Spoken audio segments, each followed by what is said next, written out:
নমস্কার বন্ধুরা, স্বাগত জানাই আমাদের চ্যানেল বিদ্যাপীঠ বাই পার্থতে।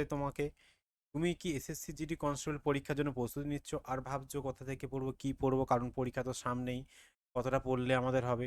তো তোমার এই ভাবনার জন্য এবং তোমার এই ভাবনার অবসান ঘটানোর জন্য আমি নিয়ে চলে এসেছি মোস্ট 25টা জিকে প্রশ্ন।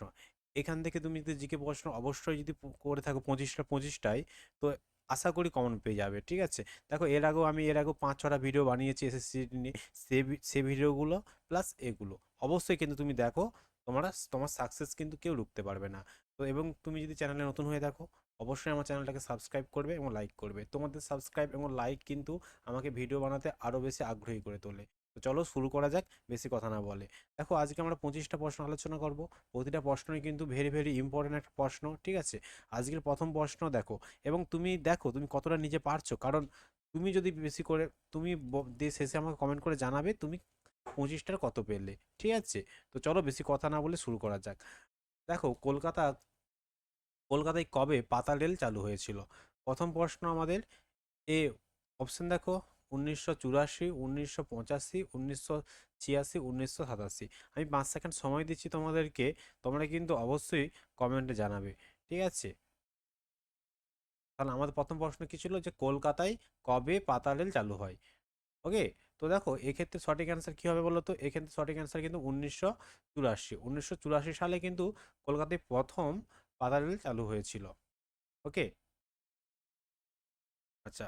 আচ্ছা, যদি সালটা বলে, সালটা কি হবে? 1984, 15ই আগস্ট, মনে রাখবে। এটা 15 সাল জিজ্ঞেস করে না, এটা হচ্ছে 15ই আগস্ট। ঠিক আছে, আগস্ট কিন্তু চালুটা হয়েছিল। ওকে, এবং এটা কিন্তু প্রথমে যেটা হচ্ছে 24 মাইল বা যেটাকে 39 কিলোমিটার চলেছিল। ওকে, এবং এটা বাংলা তথা ভারতের বলতে গেলে প্রথম রেল এটা। ওকে, মানে পাতা রেল। আচ্ছা, দ্বিতীয় নম্বর প্রশ্ন দেখো: বর্তমান ভারত কে রচনা করেছে? ইম্পর্টেন্ট একটা প্রশ্ন। বর্তমান ভারত কে প্রথম রচনা করেছিল? রবীন্দ্রনাথ ঠাকুর, অরবিন্দ্র ঘোষ, স্বামী বিবেকানন্দ, রাজা রামমোহন রায়। বলো সঠিক অ্যান্সার কি হবে?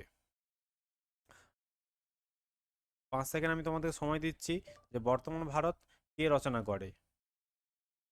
দেখো, আমরা সবাই জানি বর্তমান ভারত কিন্তু স্বামী বিবেকানন্দ একটা বই। ঠিক আছে, স্বামী বিবেকানন্দ রচনা করেছিলেন।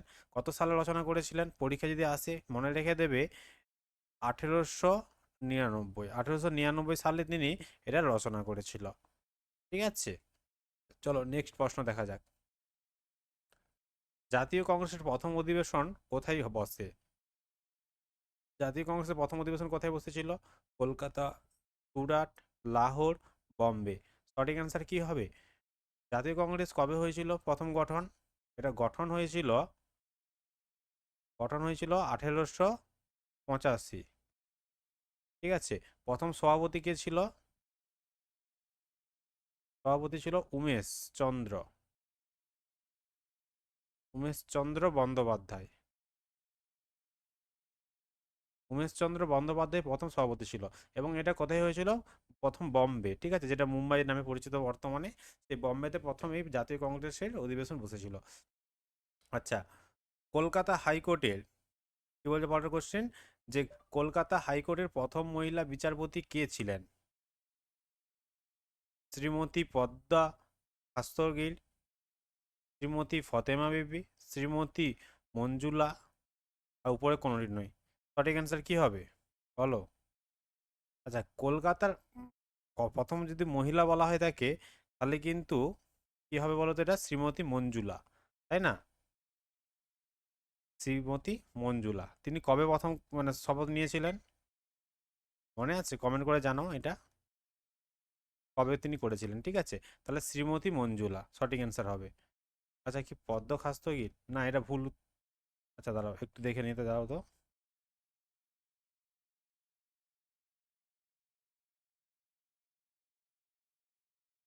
হ্যাঁ, ঠিকই আছে। মানে প্রথম যদি বলা হয় তাকে, মানে দেখো, প্রথম প্রধান বিচারপতি ছিলেন কিন্তু এই মঞ্জুলা।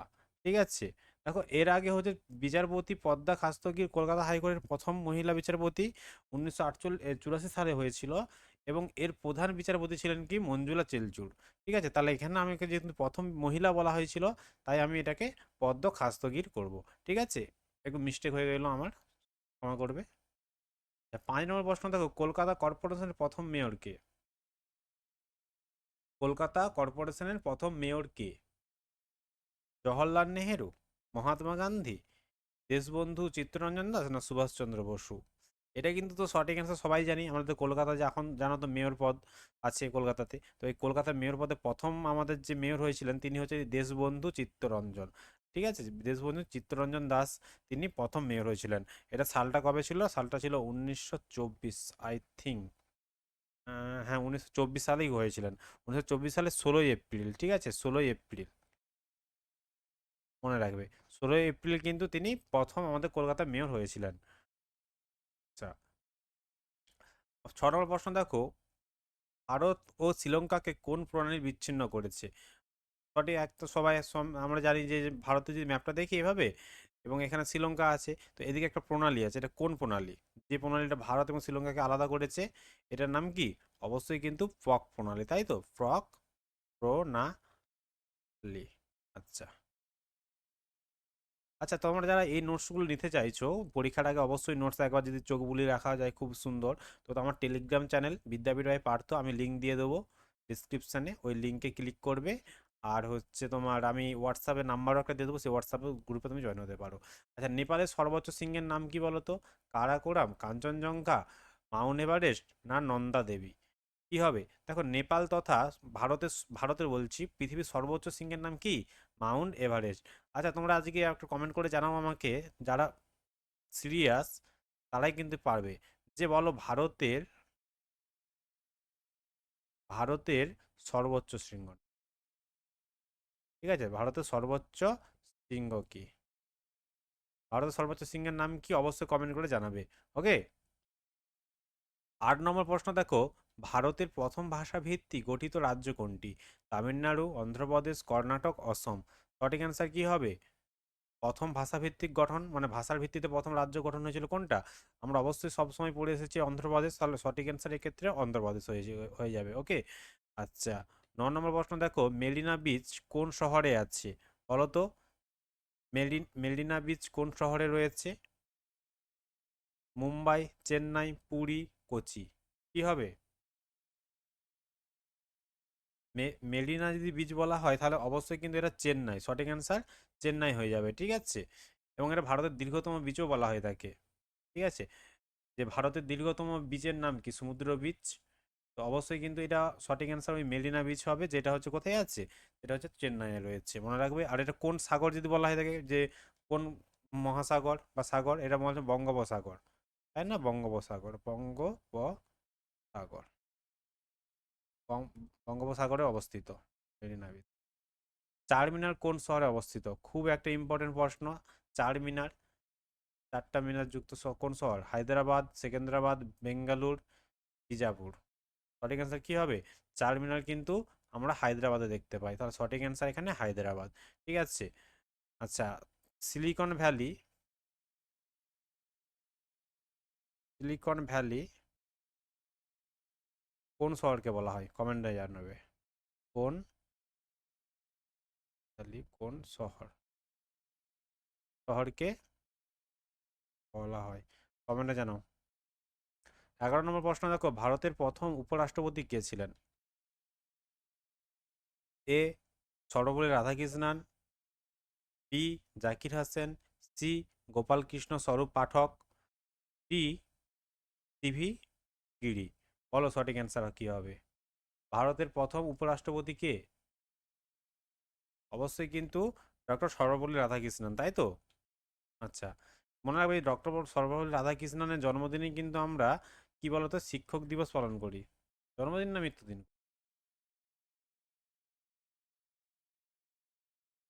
ঠিক আছে, তাহলে ইনি কিন্তু প্রথম ছিলেন কি উপরাষ্ট্রপতি। ঠিক আছে, কত খ্রিস্টাব্দ থেকে?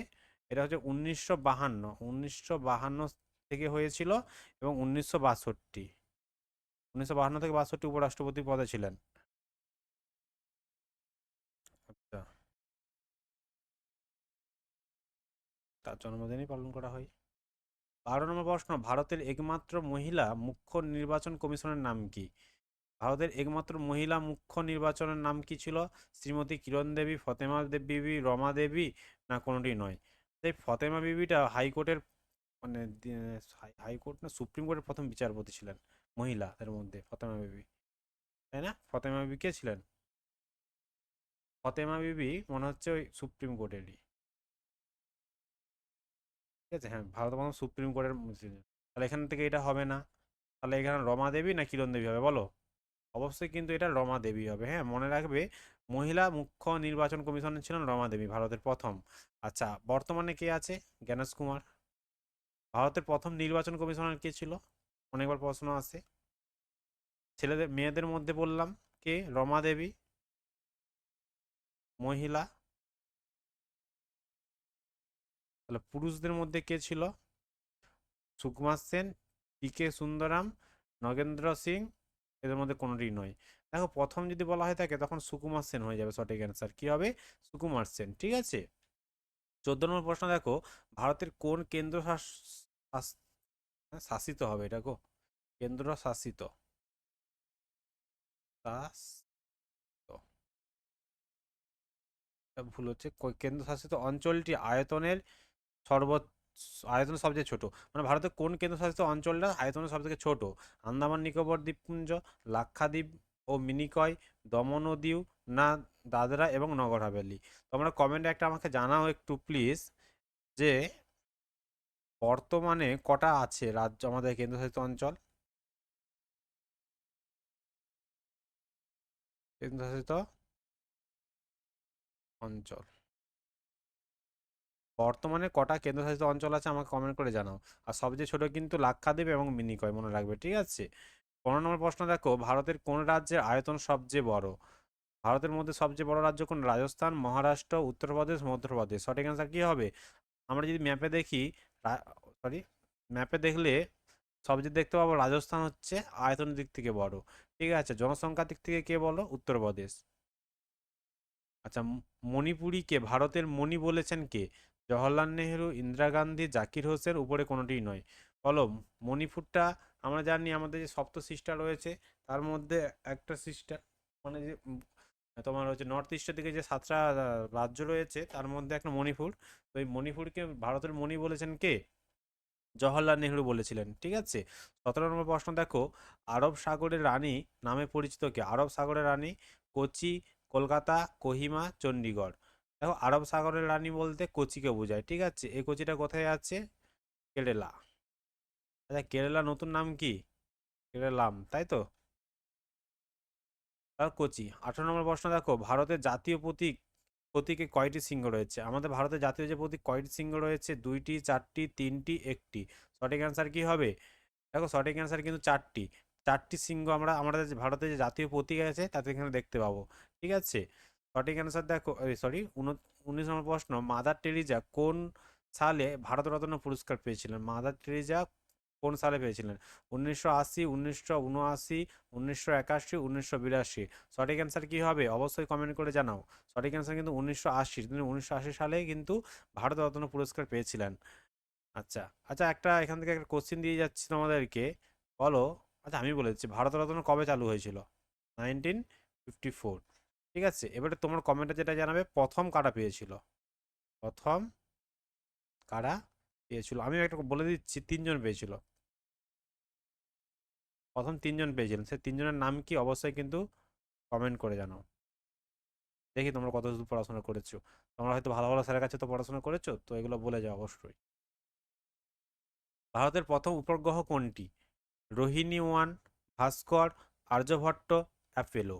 বলো, সঠিক অ্যান্সার কি হবে? ভারতের প্রথম উপগ্রহ কোনটি? ভারতের প্রথম উপগ্রহ কিন্তু আর্যভট্ট ছিল, তাই না? আমরা ছোটবেলা থেকে পড়ে এসেছি আর্যভট্ট। আচ্ছা, দুর্গাপুর কি নামে পরিচিত? দুর্গাপুর কি নামে পরিচিত? ভারতের লন্ডন, ভারতের রুড, ভারতের চেমসফোর্ড, মানে ভারতের ম্যানচেস্টার? দুর্গাপুরকে ভারতের রুল বলা হয়ে থাকে, তাই না? তার সঠিক অ্যান্সার ভারতের রুল। আচ্ছা, ভারতের ম্যানচেস্টারটাকে? আহমেদাবাদ, আহমেদাবাদ, আহমেদাবাদকে বলা হয় ভারতের ম্যানচেস্টার, তাই না? ভারতের লন্ডন, কলকাতা। সরি, দেখো, 22 নম্বর প্রশ্ন, সাত সাত পাহাড়ের শহর কোনটি? সাত পাহাড়ের শরৎ, সরি, শহর, ভ্যাটিকান সিটি, রোম, এথেন্স, না প্যালেস্টাইন? দেখো সাত পাহাড়ের শহর বলা হয়ে থাকে কিন্তু রোমকে, ঠিক আছে। ভারতের প্রবেশদ্বার কোন শহরকে বলা হয় বলো তো? ভারতের প্রবেশদ্বার হিসেবে কোন শহরটি পরিচিত? মুম্বাই, আহমেদাবাদ, গুজরাট, কলকাতা? কোন শহর? গুজরাট কোনো শহর নয়, তাহলে এখান থেকে তুমি কেটে দেবে। দেখো আমি এগুলো কিন্তু একটাও নিজে বানাইনি, এগুলো সমস্ত কিন্তু পিআইকিউ কোশ্চেন, আমি পিআইকিউ কোশ্চেন থেকে তো তুলে এনেছি তোমাদের জন্য 25টা প্রশ্ন। তাহলে মুম্বাই, আহমেদাবাদ, কলকাতা? কলকাতা তো হবে না, ঠিক আছে। আহমেদাবাদ, আমরা সবাই জানি মুম্বাই, তার সঠিক অ্যান্সার এখানে মুম্বাই, ঠিক আছে। প্যাগোডার দেশ বলা হয় কাকে? ভারতকে, তিব্বতকে, মায়ানমারকে, জাপানকে? বলো সঠিক অ্যান্সার কি হবে? প্যাগোডার দেশ, প্যাগোডার দেশ কিন্তু মায়ানমারকে বলা হয়ে থাকে, তাই না?